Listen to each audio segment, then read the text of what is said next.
શ્રી રામ. મિત્રો, માઘ પૂર્ણિમા વિશે થોડી માહિતી જણાવું છું. મિત્રો, હિન્દુ ધર્મમાં માઘ પૂર્ણિમાને માઘી પૂર્ણિમા પણ કહેવામાં આવે છે. માઘી પૂર્ણિમાનું ખૂબ જ મહત્ત્વ છે. ધાર્મિક માન્યતા અનુસાર આ દિવસે પવિત્ર નદીઓમાં સ્નાન કરવાનું ઘણું મહત્ત્વ છે.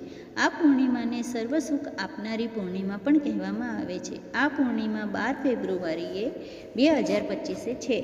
આ દિવસે શ્રદ્ધાનું અનુસાર દાન ધર્મ ખૂબ જ કરે છે, તેમજ ગુપ્તદાનનું પણ ખૂબ મહત્ત્વ છે. આ દિવસે ભગવાન વિષ્ણુની સાથે માતા લક્ષ્મીની પણ પૂજા કરવામાં આવે છે. માઘ પૂર્ણિમાના દિવસે ભગવાન શંકરની વિધિપૂર્વક પૂજા કરે તેને અશ્વમેઘનું યજ્ઞનું ફળ પ્રાપ્ત કરીને વિષ્ણુના લોકમાં પ્રતિષ્ઠિત થાય છે. આ નારદ પુરાણમાં લખેલું છે.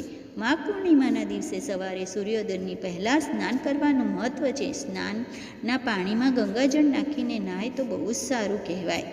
માઘ માસની પૂર્ણિમાના દિવસે સત્યનારાયણની પૂજાનું મહત્ત્વ ખૂબ જ છે. આ દિવસે સત્યનારાયણના 1000 નામને લઈને તુલસીના પાન ભગવાનને ચડાવવા, જેથી આપણને અનેક ગણું પુણ્ય મળે છે. આ દિવસે જેટલું બને તેટલું ભગવાનનું નામ જપવું, તેમજ કોઈની નિંદા કરવી નહીં. જય શ્રી કૃષ્ણ, જય સીતારામ, જય જય શ્રી રામ.